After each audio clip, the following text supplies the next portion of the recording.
notre confrère Oudjali Kane, à mon série préféré, Antoine Beng.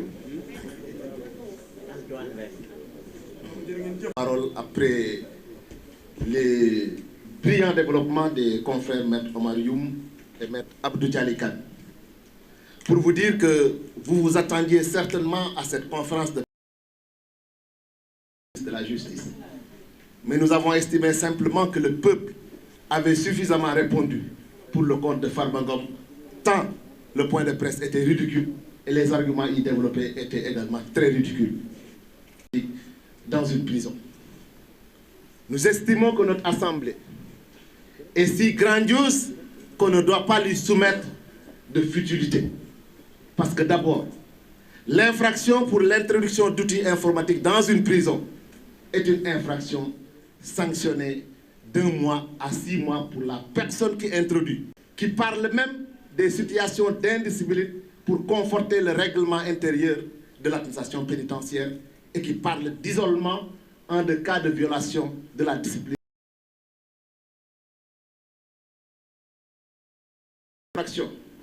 Et quelle que soit la qualification ou en tout cas l'infraction soulevée en termes de complicité ou autre, la sanction qui est prévue par ces infractions est sanctionnée d'une peine inférieure ou égale à 3 ans. La détention provisoire n'est pas possible lorsque la personne habite le ressort de la juridiction et si la personne habitait le dépôt, si on s'appuie au texte. Parce qu'aujourd'hui, Farba Ngom déféré devant un juge d'instruction sur la base de cette infraction qui est sanctionnée d'une peine inférieure à 3 années ne peut pas être sous mandat de dépôt contre un homme. Aujourd'hui, nous sommes là parce que Farba est toujours en détention malgré l'évidence de ce que il est en détention parce qu'il y a une collusion dangereuse que tout le peuple doit lutter contre. La collusion du pouvoir exécutif et du pouvoir législatif, laquelle collusion neutralise l'indépendance. Un premier ministre qui, au perché, dans la commune de Farba, avait menacé de le poursuivre. C'est ce premier ministre qui également a indiqué que le ministre de la Justice a demandé la levée de l'immunité parlementaire de Farba Ngom. C'est l'Assemblée qui est saisie, donc c'est le pouvoir législatif. Et c'est ce même Premier ministre qui nous dit qu'il a la majorité à l'Assemblée nationale. Donc il s'empare législatif du pouvoir exécutif sur le judiciaire et qui bloque l'indépendance de la justice, quoi que les juges veulent être.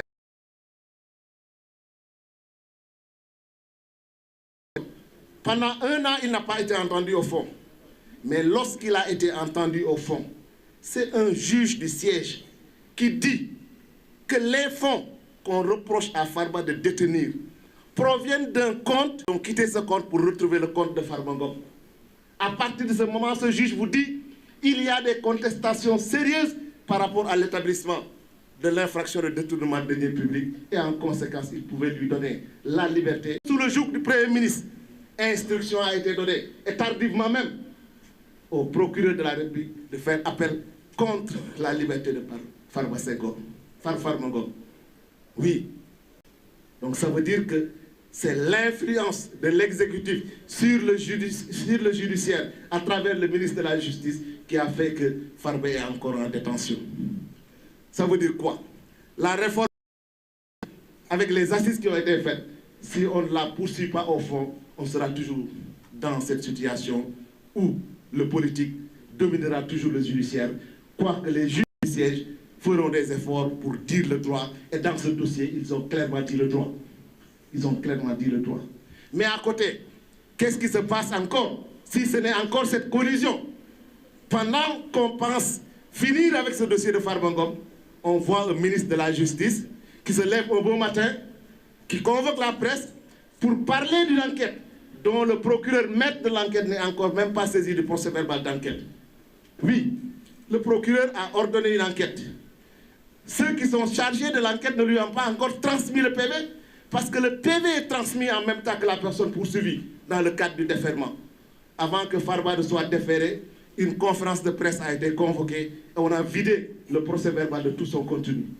On a en plus vidé le portable de Farba Ngom, qu'on a saisi de manière illégale de tout son contenu, au point même d'oser défier les avocats que nous sommes, parce que Farba Ngom aurait communiqué avec certains avocats. N'en aurait-il pas le droit? Ou, comme l'a dit mon confrère Mathieu, l'avocat qui est chez lui et que son téléphone sonne peut savoir que c'est Farba qui l'appelle ou qui ne l'appelle pas? Doit-il refuser de prendre une personne qu'il a appelée? Je pense que c'en est trop. C'en est trop et ça ressemble plus à un acharnement contre un individu qu'à une justice. C'est pour cette raison que nous voulons tenir à témoin l'opinion nationale comme l'opinion internationale pour leur dire que Farba est dans une situation de détention arbitraire. Parce que le même parquet qui a fait appel contre sa décision, c'est ce même parquet qui a approuvé les contestations sérieuses de M. Tahirou Sarr, pour lequel nous n'avons rien contre, qui a dit que la nature des transactions faites dans le cadre de son dossier est telle que les justificatifs ont été apportés. Et à partir de ce moment, tout ce qu'il a reçu de son compte peut être considéré comme licite. Et il en avait le droit, à partir de ce compte, d'exécuter des transactions avec ses partenaires, dont Farba Ngom. À partir de ce moment, que reste-t-il de ce dossier? Est-ce qu'on peut même continuer à poursuivre Farba Ngom? Je dis non. Est-ce que l'Assemblée nationale, je m'adresse à l'Assemblée, est-ce qu'elle doit pouvoir continuer même à lever l'immunité parlementaire de Farba Ngom, ou doit-elle suspendre même les poursuites entamées dès lors qu'il est établi et prouvé que Farba n'a rien à voir avec des deniers publics? Alors il faudrait qu'on s'oublie et qu'on sache que la justice, ce n'est pas la justice d'un individu, elle nous concerne nous tous, et nous tous nous devons travailler à ce qu'elle soit une justice sereine, une justice qui se fiche sur nos lois, mais qui ne se fiche pas sur des personnes, parce que des individus ont des soucis politiques dans la zone de Farba Ngom, ils veulent l'anéantir et survivre politiquement. Donc c'est le développement que je tenais à faire dans le cadre de ce dossier. J'en appelle à la justice de rester debout, parce que les juges du siège sont debout, parce que c'est eux qui ont rendu la décision qui a mis en liberté provisoire Farba. Mais c'est le parquet, par le truchement des voies de recours qui le maintiennent en détention, qui ont continué à maintenir Farba dans cette détention. C'est ce que j'avais à dire. Je vous remercie. Merci, merci. Nous passons la parole maintenant à notre confrère Baboucar Cissé.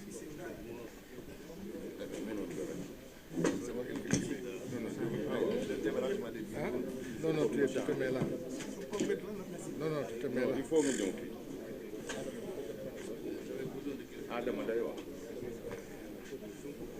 Adam, tu vas pas. Je